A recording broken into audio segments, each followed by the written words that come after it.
बहुत पुरानी बात है। एक राज्य था जहाँ के लोग बहुत ही खुश थे क्योंकि वो राज्य बहुत ही धन संपन्न था, बहुत ही वहाँ पर उन्नति थी। सब लोग खुश थे क्योंकि वहाँ का राजा भी बहुत खुशहाल था, खुश था, बहुत बुद्धिमानी और प्रतापी था।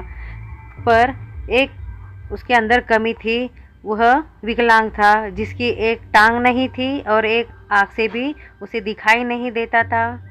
एक बार राजा ने सोचा कि खुद की तस्वीर बनवाई जाए। फिर क्या था कि उन्होंने देश विदेशों के कई चित्रकार बुलाए क्योंकि उस वक्त हाथ से ही चित्र बनवाए जाते थे।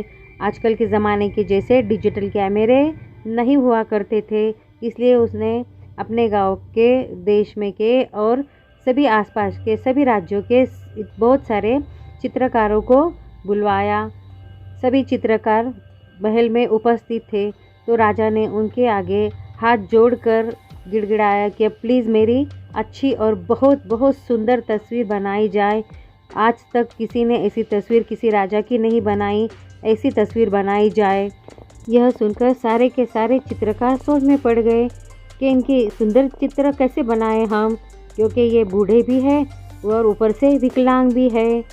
तो अगर इनकी अच्छी तस्वीर नहीं बनी तो ये हम पे गुस्सा होंगे, हमें दंडित करेंगे, हमें काल कोठरी में बंद कर देंगे या फांसी भी दे दे।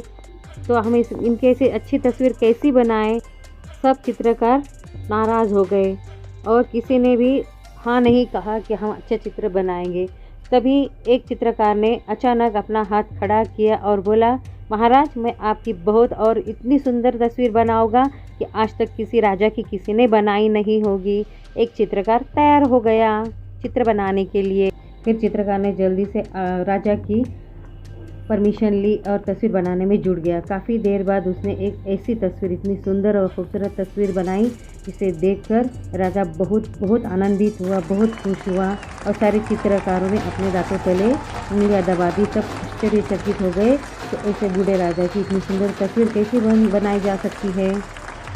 चित्रकार ने अपनी बुद्धिमानी और चतुराई से राजा की ऐसी तस्वीर बनाई जिसमें राजा एक टांग मोड़कर ज़मीन पर बैठा है और एक आँख बंद कर अपने शिकार पर निशाना लगा रहा है। यह देखकर राजा बहुत खुश हुआ और राजा की कमजोरियों को छिपाकर कितनी चतुराई से एक सुंदर तस्वीर बनवाई है। राजा ने यह सब खुश चित्रकार भी उम्मीद से ज़्यादा इनाम पाकर बहुत ही खुश था। तो मित्रों, क्यों हम भी दूसरों की कमियों को, कमज़ोरियों को नज़रअंदाज करें और अच्छाइयों को ध्यान में दे और उजागर करें।